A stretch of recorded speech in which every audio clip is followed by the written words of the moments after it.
¿Qué tal, queridos amigos? Bienvenidos a un video más, bienvenidos a un comentario más de nuestro estudio semanal del libro de Isaías.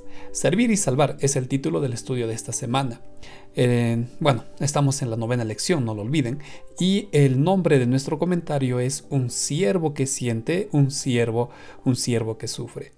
Y es que en el tema que vamos a ver hoy vamos a saltarnos hasta el capítulo 49 de Isaías y vamos a encontrar aquí algunas descripciones interesantes de la obra de Cristo.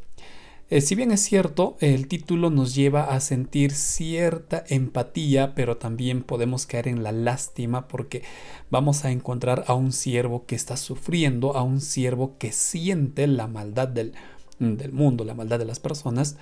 La verdad, el propósito está lejos de solo sentir lástima, empatía, posiblemente sí, pero lástima no. ¿Y por qué? Bueno, vamos a ir desarrollando y aclarando esos detalles. Como les mencioné, vamos a leer el capítulo 49, algunos versículos. Comencemos con los primeros 3 versos.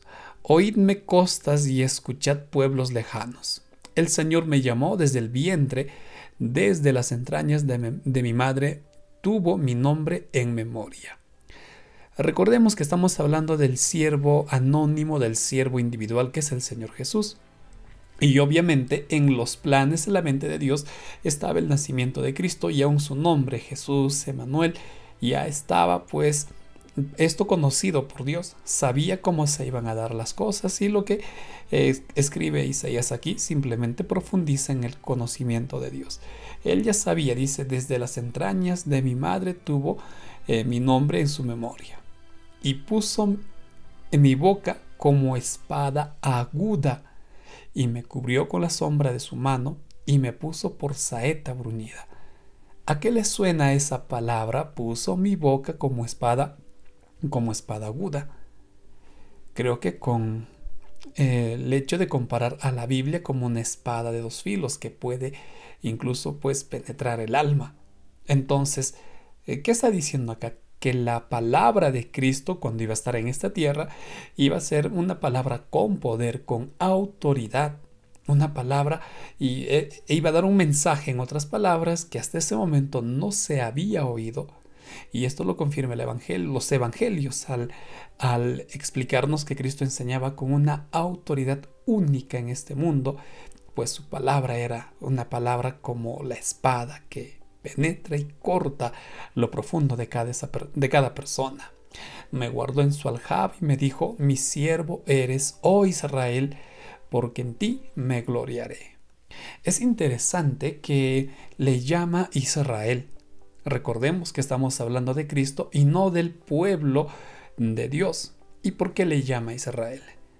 ¿Saben, queridos hermanos? ¿Saben, queridos amigos? Porque eso es lo que Dios quería hacer con su pueblo.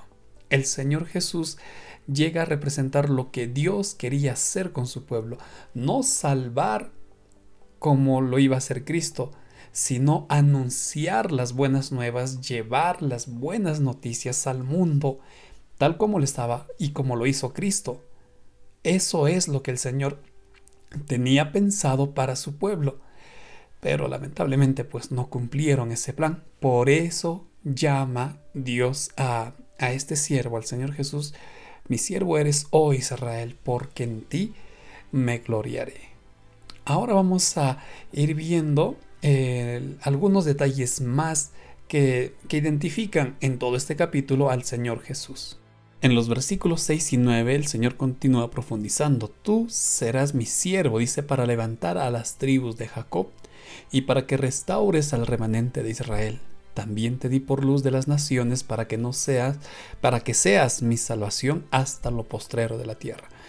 Se dan cuenta que está identificando en todo esto al Señor Jesús, y aquí ya habla de la salvación, de la redención. Israel no podía salvarse a sí mismo, Israel no podía redimirse a sí mismo, solo lo podía hacer Dios, solo lo podía hacer en este caso el Señor Jesús. Por eso le dice: para que levantes las tribus de Jacob, para que restaures a Israel, te di por luz a las naciones. Para que digas a los presos: salid, y a los que están en tinieblas: mostraos. En los caminos serán apacentados y en todas las alturas tendrán sus pastos. La obra del Mesías. Hay otros detalles más en este capítulo. Por favor, léelo. Pero todos estos matices solamente se pueden cumplir en Cristo. No hay otra persona que los pueda cumplir. Y recuerden la primera parte, solo Dios podía restaurar a Israel. Ni un solo hombre lo puede hacer. Y saben, queridos amigos, es interesante cómo aún nosotros seguimos esperando que este mundo mejore por diferentes gobiernos, por diferentes candidatos. Hablo quizá un poco en el sentido del Perú, que está próximo a pasar por elecciones, y no nos engañemos.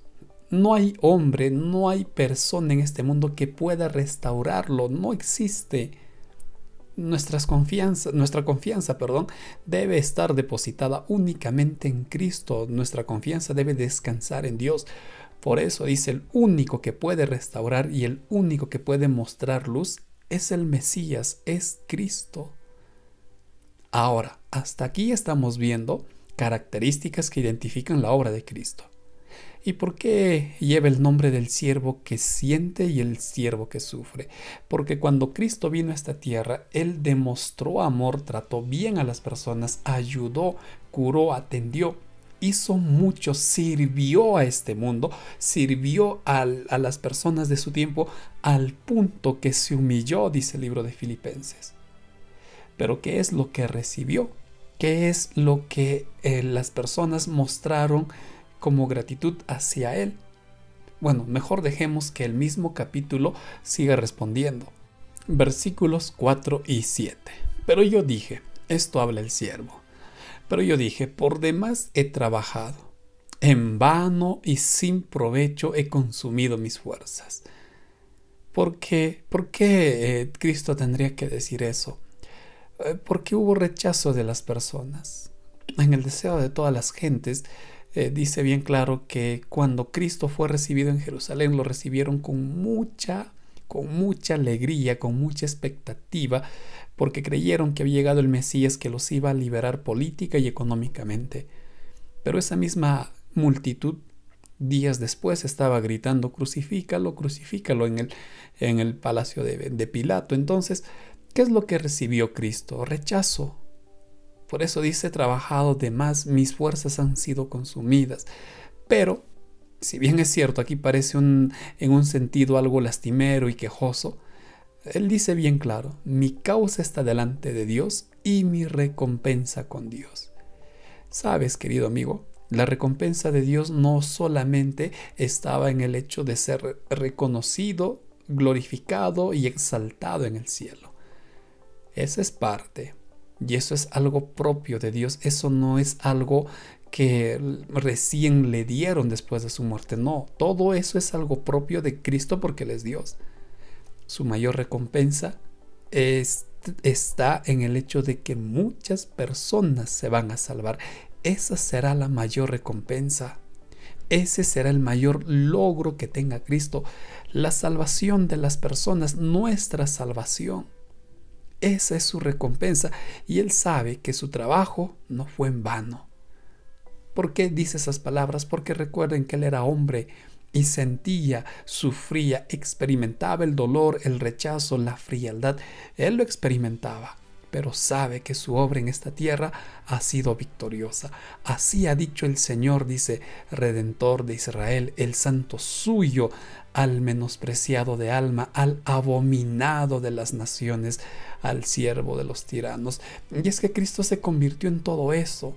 Era el siervo de Dios, el santo. Pero ¿cómo lo tratamos aquí? Lo menospreciamos, lo abominamos. Pastor, nosotros no hacemos eso, podríamos pensar. Pero cada vez que yo me equivoco o niego que le sirvo, eso estoy haciendo. En eso me estoy convirtiendo. Sin embargo, verán reyes y se levantarán príncipes y adorarán por Jehová, porque es fiel el Santo de Israel, el cual te escogió. Al final todos, sean buenos o malos, reconocerán a quien rechazaron o a quien aceptaron. Llegará un punto en la historia donde todos reconocerán, justos y pecadores, quién es Dios. ¿Y sabes cuál es la diferencia? Que los justos vivirán para siempre.